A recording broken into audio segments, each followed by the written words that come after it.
Salut les amis, j'espère que vous allez bien. Je vous viens aujourd'hui ce samedi avec Bruno Fernandes, Bryan Mbeumo et Manchester qui sont en train de couler face à l'ancienne équipe de Bryan Mbeumo, Brentford.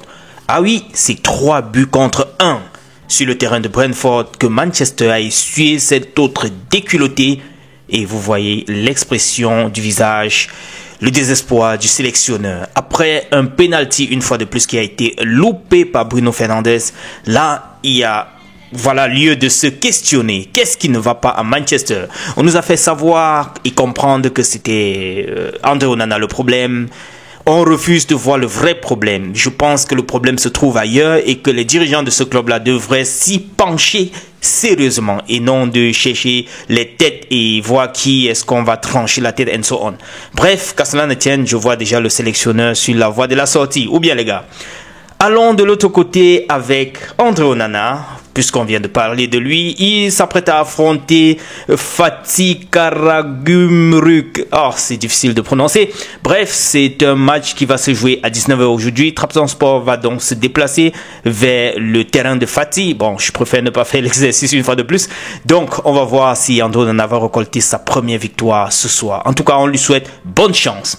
Les amis, la douane camerounaise a encore réalisé une autre saisie. On nous apprend que c'est près de 2524 maillots de Fortune contrefaits qui a été donc saisi le 17 septembre dernier dans la région du sud-ouest. Les marchandises en question étaient donc importées du Nigeria, les maillots contrefaits.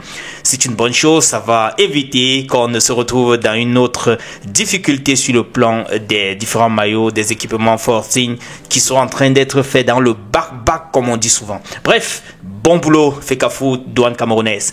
Les amis, c'est Cameroun Foot ici qui nous fait savoir que le coach des Sili nationales de la Guinée a déjà publié sa liste comptant pour le match de la 9e et 10e journée. Mais entre-temps, je vous ai demandé déjà dans la précédente, que fait notre sélectionneur? Où est Marc Brice avec notre liste?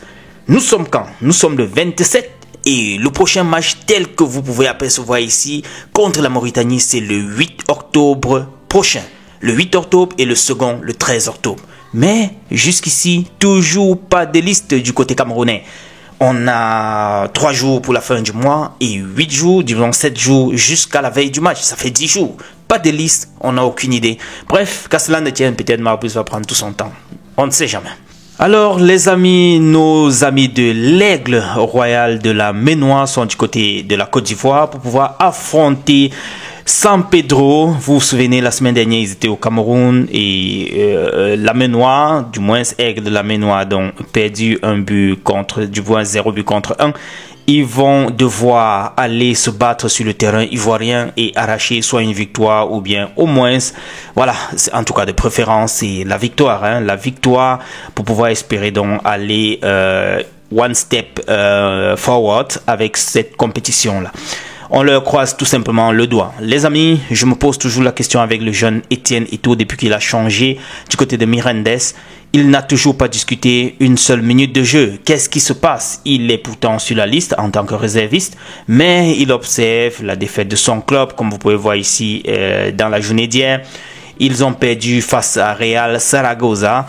Et voilà, on a envie de se demander pourquoi ne pas exploiter autant pour moi ce petit talent-là qui nous a inscrit plus de 30 buts la saison dernière.